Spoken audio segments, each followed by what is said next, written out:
여호와 샬롬 세 번째 시간입니다. 여호와 샬롬은 하나님에게 평강이 있다라는 그런 의미이죠. 지난 시간에 이스라엘 백성들은 먹을 것이 없어서 하나님 앞에 부르짖었습니다. 미디안의 그 압제에 도저히 감당할 수 없을 때 하나님은 그들의 부르짖는 기도를 들으셨습니다.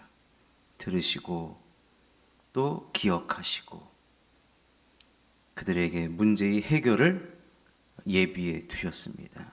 그가 누구냐? 바로 기드온입니다. 기드온. 근데 여러분 그때도 설명드렸지만 이 미디안이 7년 동안 압제를 해왔는데 제일 얄미운 게 뭐냐면 추수할 때가 되면 그때 와가지고 이 곡식을 다 빼앗아 가는 거예요. 얄미워요. 그런데 이 기드온이라는 사람은 요아스의 아들인데 원래는 자기가 추수하는 거를 미디안 사람들한테 이제는 그냥 줘야 돼요. 그 시기가 되면 알아서 줘야 돼요. 자진 납세를 해야 됩니다. 근데 그날따라 기드온이 그것을 숨기고 이제 이 수확한 밀을 타작을 해야 되잖아요. 타작을. 근데 그 밀을 어디서 타작을 하냐면 오늘 우리가 이제 살펴보진 않았지만 11절에 보면은 포도주 틀에서 타작을 합니다. 포도주 틀. 포도주 틀은 이 밀 타작하는 밀은 그냥 일반 평지에서 타작을 하면 되지만 포도주 틀은 약간 땅으로 파고 들어가 있거든요. 근데 뭐 깊지도 않아요. 그런데 거기에 몸을 숨겨가면서 허리를 잔뜩 구부리고 그 포도주 틀에서 밀을 몰래 타작하고 있는 기드온. 하나님이 그 사람을 선택한 거예요. 이 압제로부터 해결할 하나님의 대리자. 이제 우리로 말하면 성경에 의하면 사사죠. 사사로 그 밀을 포도주 틀에서 타작하고 있는 잔뜩 허리를 구부리고 몰래 타작하고 있는 그 기드온을 하나님 선택하셨고 그 일을 하고 있는 기드온에게 여호와의 사자가 찾아가서 뭐라고 말한 줄 아십니까? 12절에 보시면 큰 용사여 그러는 거예요. 큰 용사.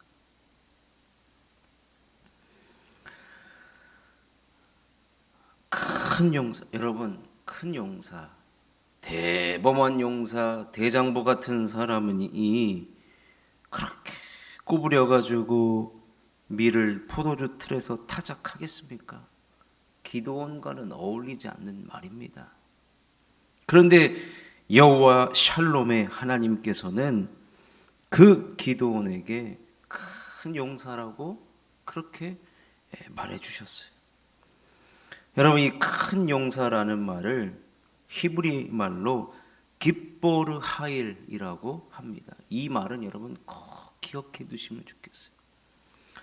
성경에 하나님은 전쟁에 능하신 하나님으로 표현된 경우가 굉장히 많이 나타나는데 그럴 때 등장하는 단어가 깁보르 하일이에요. 깁보르 하일.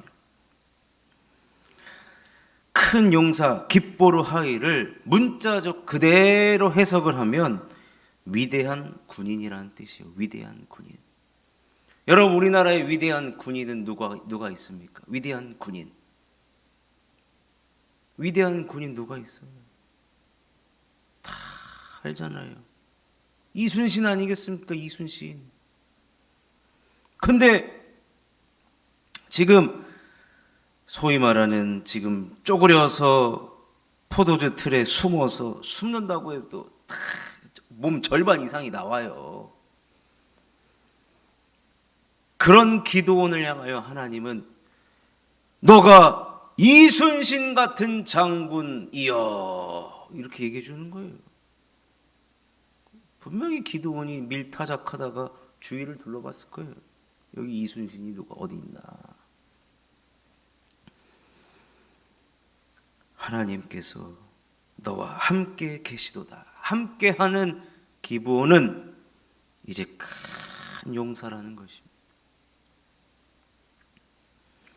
깃보르 하일이 여러 군데서 사용됐는데 가장 유명하게 쓰여진 곳이 어디냐면 룻기에 나오죠. 이제 룻을 품어주는, 룻으로부터 이제 기업 물을 자가 되어준 그 사람이 누굽니까? 보아스 아니겠습니까? 보아스를 성경에서 유력한 자, 우리 성경에선 유력한 자라고 나오는데 이것이 바로 히브리어로 깃보르 하일이에요. 깃보르 하일, 유력한 자, 마음이 넓은 자라는 뜻입니다. 누구든지 품어줄 수 있는 자라는 뜻입니다. 왜요? 하나님께서 함께 하기 때문에. 여러분, 오늘 여호와 샬롬 세 번째 말씀을 보고 있는데 이 이스라엘의 상황은 참 안 좋았어요. 미디안으로부터 7년 동안의 압제를 당하고 있고 먹을 것이 없는 시대에 너무나도 힘들고 어려운 상황 속에서 다 주눅 들어 있어요. 위축되어 있습니다. 아까 잠깐 뉴스를 보니까 우리나라 정치가 안정되지 않으면 계속해서 트럼프가 한국은 패싱하겠다는 거예요. 신경도 안 쓰겠다는, 이제 북한하고 대화하겠다는 거예요. 북한을 핵 보유국으로 인정을 했잖아요, 트럼프가. 생각을 해보면은 개인적인 의견입니다. 지가 뭔데 인정하냐 마냐. 아무리 미국의 대통령이라 한다 할지라도 무슨 인정하느냐 마느냐 뭐 좌지우지 하려고 하는데 여러분 그렇지 않습니다. 우리나라가 이런 것 때문에 사실 지금 주눅 들어 있을 수 있어요. 지금 온 나라가 얼마나 지금 시끄럽습니까? 그렇지만 참 하나님은 그 주눅 들어 있는 기도원, 쪼그려 있는 그 기도원에게 기도원아 어깨 펴라, 허리 펴고 당당하게 내가 너와 함께하니, 내가 함께하면 주눅들 필요 없다. 어깨 펴고 허리 펴라. 지금 그 얘기하는 거예요. 근데 기드온이 자기에게 찾아오신 하나님께 여기서 이러지 마시고 도대체 왜 우리를 이렇게 어려운 상황에 처하게 하셨습니까? 라고 질문을 막 던지는 겁니다. 그런데 하나님의 여호와 샬롬의 하나님의 답은 한 가지였어요. 내가 너와 함께 하겠다. 그러면 끝나버리는 거예요. 내가 너와 함께 하겠다. 계속해서 성경에서 언급하고 있습니다. 사랑하는 성도 여러분, 여호와 샬롬 하나님은요, 우리를 향하여서 깃보르 하일이라고 말씀해 주십니다. 주눅 들지 말아라. 어떤 상황이 우리를 위축되게 한다 할지라도 내가 너와 함께하고 내가 너를 향하여 큰 용사라고 깃보르 하일이라고 선포하면 이제부터 주눅들 일 없는 것이다. 아무리 힘들고 어려운 상황도 나와 함께하면 모든 것이 해결되느니라. 이것이 바로 여호와 샬롬의 하나님인 것입니다. 그러니 오늘 우리는 얼마나 감사합니까? 우리를 향하여서 큰 용서여라고. 내 능력보다 지금 나를 더 크게 보시는 거예요. 우리 하나님은. 오늘 이 밤에 나온 여러분과 저를 향하여서 우리 하나님은 큰 용사여, 내가 너와 함께하노라. 여러분, 그렇다면 오늘 우리는 기도하실 때 큰 용사답게 기도하십시오.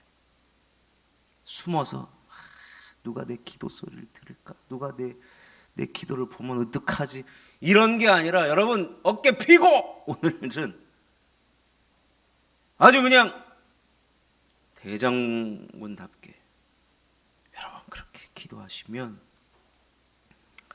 함께 하시는 하나님께서 이 기도원을 통하여서 이스라엘에 해결되지 않았던 그 7년간의 미디안의 압제를 하나님께서 함께 하심으로 해결되었던 것처럼 오늘 이 밤에 우리가 큰 용사로서 주님의 이름을 부르면서 기도할 때마다 하나님께서는 우리와 함께 하여 주실 줄로 믿습니다. 그 하나님 붙들고 이 밤에 함께 기도하시기를 주님의 이름으로 축원합니다. 우리